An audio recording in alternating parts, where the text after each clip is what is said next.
Welcome to Silent Revenge, where betrayal doesn't always scream. Sometimes it smiles politely while taking everything you built. I trusted my own blood, invested my life savings into my son's dream, and somehow I became the outsider in a story I helped create.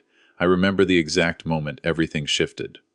Dad, the clinic's almost ready. My son, Ethan, had told me over the phone just weeks earlier. His voice carried excitement. The same excitement I had heard when he was a kid building toy hospitals out of cardboard. We're planning a grand opening soon. You'll be there, right?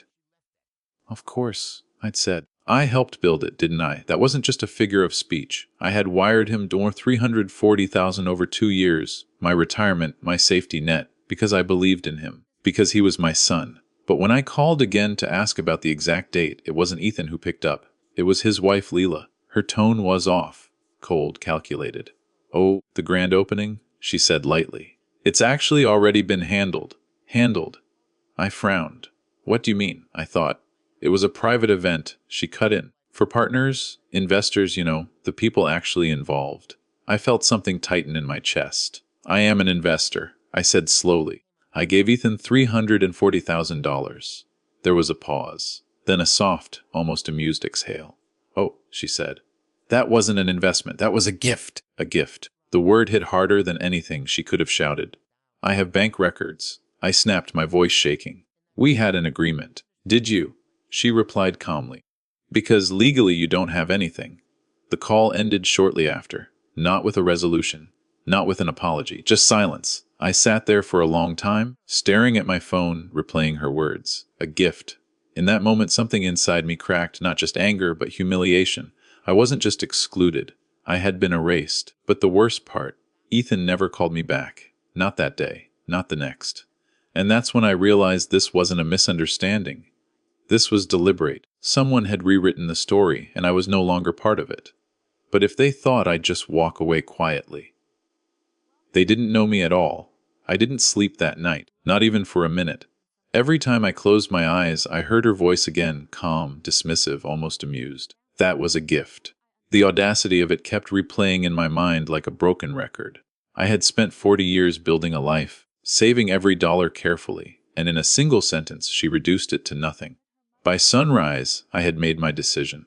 I wasn't going to argue over the phone. I wasn't going to beg for explanations. I was going to see it with my own eyes. The clinic. The place my money built. The place I had been quietly erased from. It was a 3-hour drive. I remember every mile. My hands stayed tight on the steering wheel, knuckles white, thoughts racing faster than the road beneath me. I kept telling myself there had to be some mistake. Maybe Ethan didn't know what Leela had said. Maybe he would fix this. But deep down I already knew. When I arrived, the first thing I saw was the sign. Greenvale Medical Center. Clean, modern, professional. And not a single mention of my name. Not even a small acknowledgement. I stepped out of the car slowly, my chest heavy, my stomach tight. The building was beautiful. Glass walls, polished steel. Everything I had imagined when Ethan first pitched the idea. Only now it felt like I was looking at something stolen. As I walked toward the entrance, a young receptionist greeted me with a polite smile. Welcome. Do you have an appointment? I'm here to see Dr. Ethan Cole, I said, steady but firm. I'm his father. Her smile faltered for just a second. One moment, please. She picked up the phone, whispered something, then glanced at me again, this time not with warmth, but hesitation. After a minute, she hung up. I'm sorry, she said carefully. Dr. Cole is unavailable right now. Unavailable. I looked past her, down the hallway, and there he was, Ethan, laughing. Talking comfortably with a group of people in suits, investors, no doubt. Real investors, people who had contracts, people who hadn't been fooled. Our eyes met for a split second, and then he looked away, deliberately, like I wasn't even there.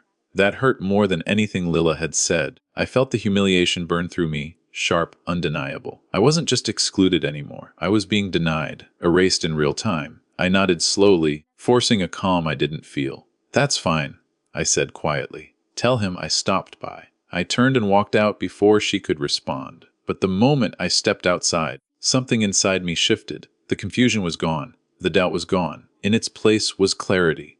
This wasn't a misunderstanding. It was a setup, and if they thought I'd walk away with nothing, they had just made the biggest mistake of their lives. I sat in my car, engine off, the clinic still gleaming in my rearview mirror like a monument to my own betrayal. For a few seconds, I just stared at my phone. Then I opened the file, a simple folder labeled Ethan, Clinic Agreement. Inside were emails, transfers, messages, every conversation we had about the money. I had kept everything, not because I didn't trust him, but because I had spent my whole life being careful, organized, prepared. Turns out that habit might have just saved me. My fingers scrolled slowly, my breathing steadying as I read through each message again. Dad, I'll make you a formal partner once we finalize the structure. This is an investment. You'll own 40%. I couldn't do this without you. Each word felt heavier now, not emotional, but evidential. This wasn't a gift. This was a promise, and promises, when written down, have a way of turning into something much more dangerous. Proof. I leaned back in my seat, my mind shifting from hurt to calculation. If Ethan had simply ignored me, I might have walked away broken. If Leela had been kinder, more subtle, I might have doubted myself. But they weren't careful. They were arrogant, and arrogance leaves cracks. I opened my email and searched for something specific, the transfer confirmations. There they were. Multiple transactions, all clearly labeled. Dates, amounts, notes referencing the clinic. $340,000. Not a gift, never a gift. Then I found something even better. A draft contract. Unfinished, yes. Unsigned, yes. But detailed. Ownership percentages, profit shares. My name listed clearly as a financial partner. It was enough to tell a story. And in situations like this, the right story, told in the right place, could tear everything down. I glanced back at the building. Ethan was probably still inside, smiling, shaking hands, playing the role of a successful doctor who built his clinic from scratch. That image, that lie, it was fragile. All it would take was one push. But I wasn't going to rush this. No emotional outburst, no angry confrontation. That's what they would expect. That's what they were prepared for. Instead, I would be precise, strategic, quiet. I pulled out a small notebook from my glove compartment and started writing. Names, dates, possible leverage points. If this was going to become a fight, I wasn't just going to win. I was going to make sure they understood exactly what they had done, and what it cost them. Because betrayal like this doesn't just break trust, it rewrites relationships permanently. I closed the notebook slowly, my jaw tightening. For the first time since that call, I wasn't feeling powerless anymore. I was feeling dangerous. I didn't call a lawyer, not yet. That's what they would expect. A predictable reaction, papers, threats, noise. No, my first move had to be something they wouldn't see coming. I scrolled through my contacts and stopped at a name I hadn't touched in years. Daniel Reeves, Ethan's former mentor, the man who had guided him through medical school, helped him land his residency, and more importantly, the same man who had initially reviewed Ethan's clinic proposal. If anyone knew the truth behind the foundation of that business, it was him. I hesitated for a second. Then I hit call. He answered on the third ring. "Hello, Daniel," I said calmly. "It's Richard Cole." There was a brief pause, then recognition. "Richard, it's been a long time. Everything all right?" I let out a slow breath. "That depends. Have you been to Ethan's clinic recently?" Another pause. Longer this time. "No," he said carefully. I was invited to the opening, but something felt off. Why? I stared out at the road, my voice steady but cold. Because apparently, I didn't invest in it. According to his wife, I gifted them the $340,000. Silence. Real silence. The kind that says more than words ever could. "That's not right," Daniel said finally. "I reviewed his early proposal. You were listed as a primary financial partner." "I know," I replied. "I have the documents." His tone shifted, sharper now. "Then why would they say otherwise?" "Because they think I won't fight back." Another pause. Then a quiet exhale. "Richard, what are you planning?" I didn't answer immediately. Instead, I asked, "Do you still have a copy of that proposal? The one you reviewed?" "I might," he said slowly. "Why?" "Because if you do, I want you to look at it again. Carefully." There was a tension in the air now. Not confusion. Not curiosity. Understanding. "You're thinking legal action," he said. "I'm thinking truth," I corrected. "And the right place to expose it." Daniel didn't respond right away. I could almost hear the gears turning in his head. Finally, he spoke. "Richard, if what you're saying is accurate, this isn't just a family dispute. This could destroy Ethan's professional credibility." I tightened my grip on the phone. Then maybe he should have thought about that. before pretending I didn't exist. Another silence. Then, quietly, Daniel said, "Send me everything you have." That was all I needed. I ended the call and immediately began forwarding files, emails, transfers, drafts, everything, piece by piece, truth by truth. This wasn't just about money anymore. It was about exposure, reputation, consequences. I leaned back in my seat, watching the clinic through narrowed eyes. Inside, everything still looked perfect, untouched, untested, but not for long. Because once the right people started asking questions, that perfect image would start to crack. And when it did, there would be nowhere left to hide. My phone buzzed again just as I was pulling onto the highway. Unknown number. For a moment, I considered ignoring it, letting it go to voicemail, staying in control. But something told me this call mattered. I answered. "Richard Cole speaking." A composed, professional voice came through. "Her Mr. Cole, this is Andrew Whittaker. I represent one of the primary investment groups behind Greenvale Medical Center." My grip on the steering wheel tightened slightly. "I thought I might be hearing from someone like you," I said calmly. There was a brief pause, as if he was reassessing me. "We've just received some documents," he continued carefully. "Forwarded by Dr. Reeves. They raise serious concerns." "Concerns," I repeated. "That's one way to put it." He didn't react to the tone. "According to these records," he said, "you contributed a substantial amount of capital during the early development phase. However, your name doesn't appear in any finalized ownership agreements." "That's correct," I said. "Because I was removed." Silence. Not disbelief. Calculation. "And you're claiming this removal was unauthorized?" he asked. "I'm stating," I said slowly, choosing every word, "that I was deliberately misrepresented, excluded, and reclassified as a gift provider without my consent." The line stayed quiet for a few seconds. Then he spoke again, his tone sharper now. "Mr. Cola, if what you're saying is accurate, this isn't just an internal matter. This could constitute financial misrepresentation to other investors." I almost smiled. Now he was starting to see it. "It's not just about me," I said. "It's about the story they told all of you." Another pause. He presented the clinic as self-funded, with minimal external contribution.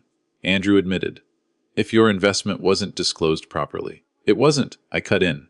"And I have the proof." I could hear papers shifting on his end.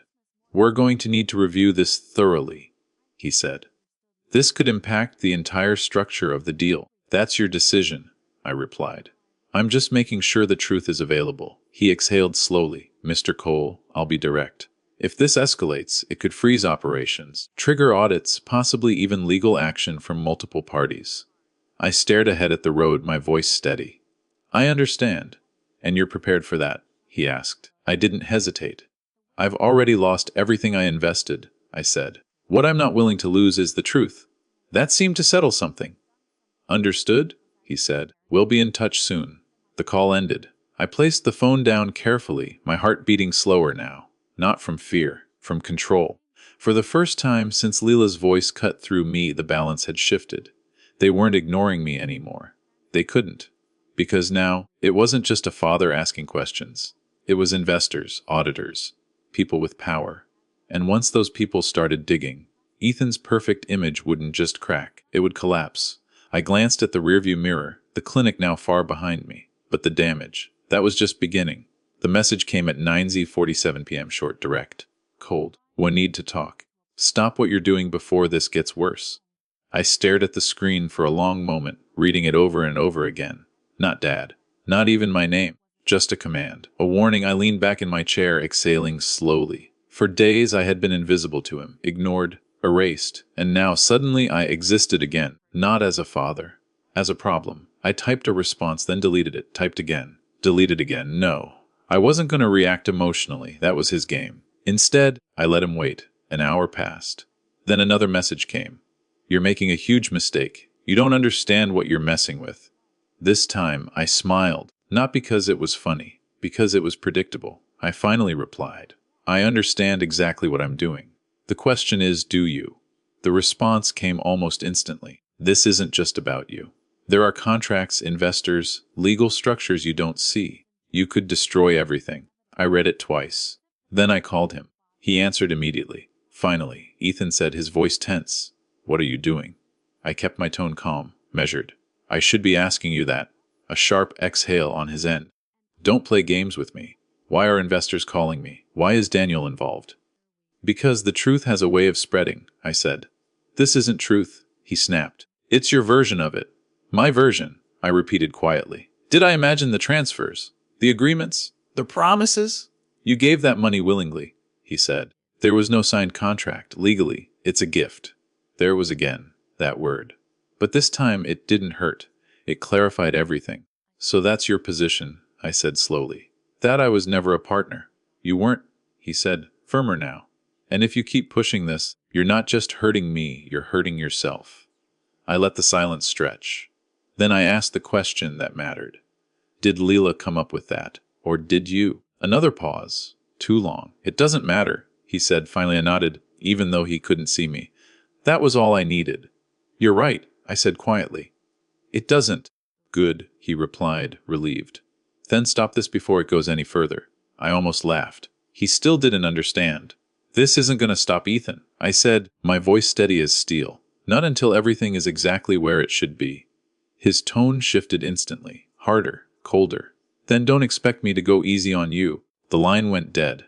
I lowered the phone slowly, my expression unchanged. That wasn't a conversation, it was confirmation. There would be no apology, no accountability, only resistance, which meant I had no reason to hold back. I stood up, walked to my desk, and opened my laptop again. If they wanted to play this as a legal game, then I was ready to escalate. And this time I wasn't going to warn anyone. The next morning I didn't hesitate. No second thoughts. No emotional pauses. I walked into a law office in downtown Chicago with one goal: to make everything official, legal, irreversible. My name is Richard Cole, I told the attorney sitting across from me. And I've been deliberately cut out of a business I funded. Her name was Victoria Haynes. Sharp eyes, calm presence. The kind of person who didn't waste words. Start from the beginning, she said. So I did. Every transfer, every promise, every message. I laid it all out, piece by piece, watching her expression carefully as she reviewed the documents. She didn't interrupt, didn't react. But I could see it, the shift in her focus as she connected the dots. When I finished, she leaned back slightly, folding her hands. This is strong, she said. Not perfect, but strong enough. I felt something settle inside me. Strong enough for what? I asked. To apply pressure, she replied. And, if necessary, to dismantle their entire claim to ownership credibility. Those words landed exactly how I needed them to. Good, I said. That's exactly what I want. She studied me for a moment. This won't be quick, she warned. And it won't be clean. You're not just going after your son, you're stepping into a structure that involves multiple investors, legal protections, and reputational stakes. I understand, I said calmly. They made that decision when they erased me. A slight nod. All right, she said. Then we start with a formal claim: breach of implied partnership, financial misrepresentation, and unjust enrichment. Hearing it framed like that made it real, not emotional, not personal, strategic. She turned her laptop toward me. Once this is filed, she continued, they'll be forced to respond. Officially. No more silence. No more avoidance. That's the point, I said. She paused, then added, and based on this, there's a high chance this triggers an internal review from their investors, possibly even a temporary freeze on operations. I didn't react outwardly, but inside I felt it. The shift. This wasn't just about me anymore. This was about consequences. File it, I said. She gave a single nod and began typing. Each keystroke felt like a step forward, a line being drawn. By the time I walked out of that office, everything had changed. The story they created, the one where I was just a gift, was no longer protected. It was exposed, challenged, and very soon it would be tested. That afternoon, my phone lit up again. Multiple missed calls, Ethan, Leela, even unknown numbers. I didn't answer, not yet. Because now they weren't calling to ignore me. They were calling because they had no choice. The legal notice was delivered at exactly 4:12 p.m. I know that because Victoria sent me a confirmation the moment it happened, and within minutes everything started unraveling. By 5 p.m., I received a call from Andrew Whitaker again. His tone was no longer measured. It was urgent. Monsieur, Colo operations at the clinic have been temporarily suspended, he said. There's been an immediate internal review initiated by the investors. I closed my eyes for a brief second. Not out of relief, out of realization. It had begun. Effective immediately. He continued, all financial disclosures are being audited. Your documentation has significantly changed the situation. Significantly. That was one way to describe it. What happens now? I asked calmly. There will be a formal investigation, he said. And depending on the findings, restructuring, legal consequences, or removal of controlling parties is possible. Controlling parties, Ethan, Leela. The same people who told me I was nothing more than a gift. After the call ended, I sat in silence, no victory. Not yet, just a quiet understanding that the truth was finally doing what I couldn't do alone. It was forcing them to face reality. That night, Ethan showed up at my door. Not a message, not a call. In person, I opened the door slowly, studying his face. Tired, tense, different. Daddy. He started. I didn't respond.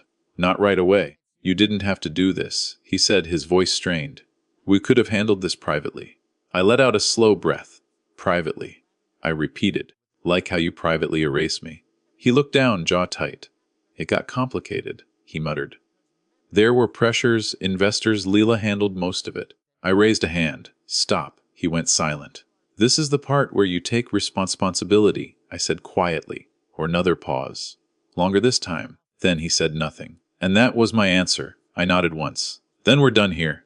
His head snapped up. What does that mean? It means, I said, my voice steady, whatever happens next happens without me protecting you. I closed the door before he could respond. And for the first time in a long time, I felt something I hadn't expected. Not anger, not even satisfaction, just peace. Because I didn't lose everything. I lost an illusion, and illusions aren't worth holding on to. The investigation took weeks. In the end, the truth held. My investment was recognized. My share was restored. And Ethan, he didn't lose everything. But he lost something far more important. Trust. And that doesn't come back. Final reflection sometimes. Revenge isn't about destroying someone. It's about letting the truth reveal who they really are. If this story meant something to you, if you've ever been betrayed and chose to stand your ground, then you already understand. Like this video if you felt it. Share your thoughts in the comments. I read every one. And subscribe to Silent Revenge, because some stories don't just end, they teach you how to rise.